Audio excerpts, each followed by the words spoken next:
Keputusan bodoh, kata Putin tentang keputusan Barat dan UE dalam mengurangi impor energi Rusia. Ekonomi Barat dan Uni Eropa serta Inggris tengah mengalami lonjakan harga energi tertinggi dan guncangan inflasi terburuk dalam beberapa dekade terakhir. Hal itu disebabkan salah satunya karena mereka secara sepihak mengurangi impor energi dari Rusia.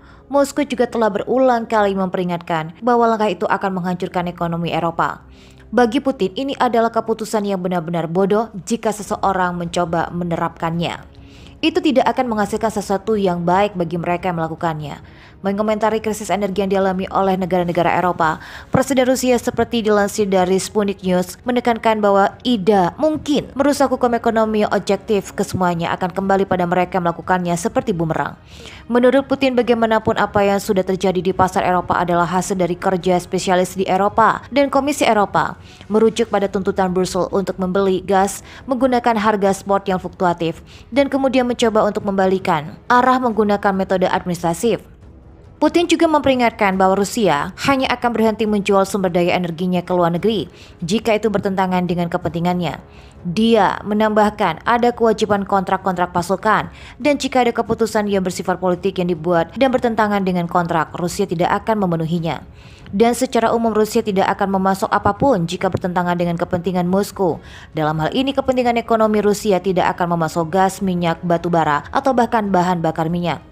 Putin pun juga menyindir mereka yang mencoba memaksakan sesuatu pada Rusia tidak dalam posisi untuk mendikte keinginan mereka kepada Rusia. Sementara itu Rusia memiliki sumber daya alam yang cukup untuk memenuhi tuntutan negara manapun yang siap bekerja dengannya. Rusia dapat juga harus mengarahkan sumber daya ini untuk pengembangan dirinya sendiri. Sampai sekarang Presiden Putin mencatat kerjasama energi telah sangat menguntungkan bagi Eropa yang menikmati harga energi urutan besarnya di bawah pengiriman gas alam cair yang lebih mahal selama beberapa dekade.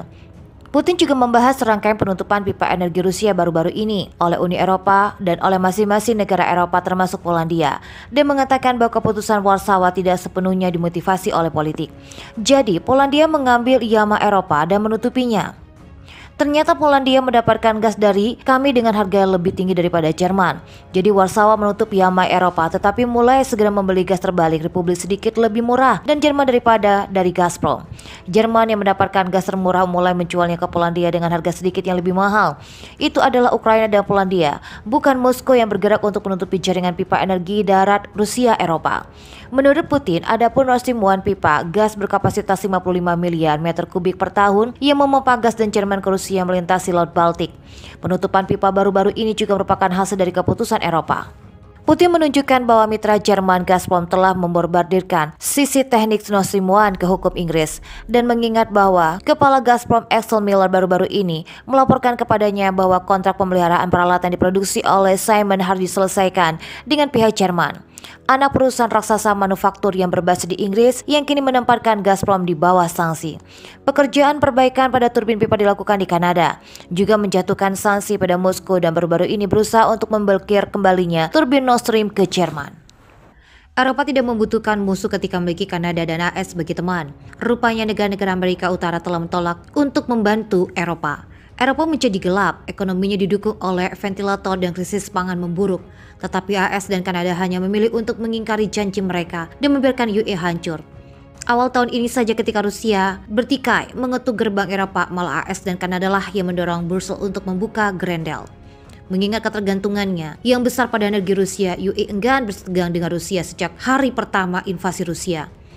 Tapi kemudian Washington dan Ottawa dengan cepat memberanikan Uni Eropa dengan janji-janji besar dan kuat mereka. Kedua negara mereka menekan Eropa untuk tidak membeli minyak dan gas dari Rusia dan mengambilnya dari Amerika. Biden mengumumkan bahwa begitu UE menjatuhkan sanksi terhadap Rusia, AS akan meningkatkan produksi minyak untuk mengisi kekosongan. Trudeau juga mengatakan dirinya sedang melihat bagaimana Kanada dapat mengikat lebih banyak minyak dan gas Eropa. Eropa mengambil kata-kata ini pada nilai nominal dan mengumumkan tindakan yang belum pernah terjadi sebelumnya terhadap mengambil energi Rusia. Rencana diumumkan untuk segera menghindari batu bara Rusia, sementara Brussels berjanji untuk menghapus minyak dan gas Rusia pada akhir tahun. Dan untuk memuaskan dahaga akan gas dan minyak, UE kemudian memandang Kanada dan AS dengan optimis. UE tidak punya pilihan. Sanksi AS terhadap Iran membuat hampir tidak mungkin bagi Eropa untuk mengimpor minyak Iran. Hal yang sama juga terjadi pada minyak Venezuela. Negara-negara Afrika Utara seperti Libya dan Maroko berhutang kesetiaan mereka kepada Rusia. Jadi tidak memberikan bantuan kepada Eropa. Kini Eropa berada di tangan Kanada dan Amerika Serikat sekarang, dan lihat bagaimana kedua negara menanggapi krisis energi di Eropa dengan memintanya untuk mati.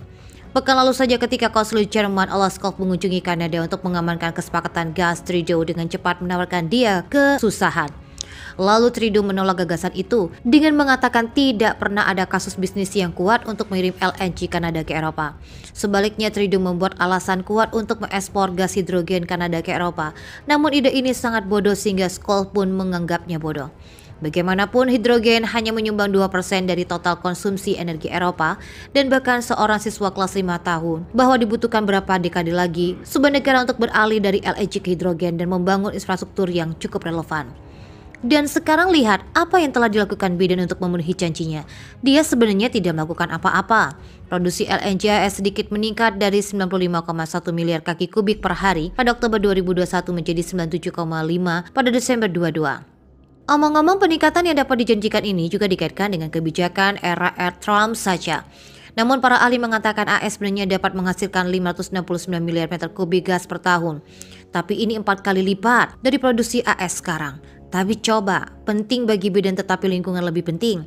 Jika kebutuhan gas Eropa dipenuhi dan jika ekonominya diselamatkan, agenda hijau barat ditakdirkan untuk mendapatkan pukulan berat.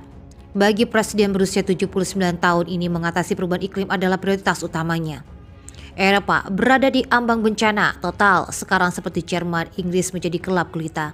Industri tengah untuk gas Rusia, orang-orang di Polandia tidak memiliki batu bara yang tersisa untuk menghangatkan diri di musim dingin, dan ketidakstabilan publik serta politik mengambil alih seluruh benua hingga kesusahan sipil mungkin akan segera pecah. Tetapi untuk juara hijau, Trudeau dan Biden tidak apa-apa selama itu sesuai dengan agenda hijau mereka. US sekarang mulai menyadari betul bahwa kepercayaan buta terhadap AS dan Kanada membuat dirinya menggali kuburannya sendiri.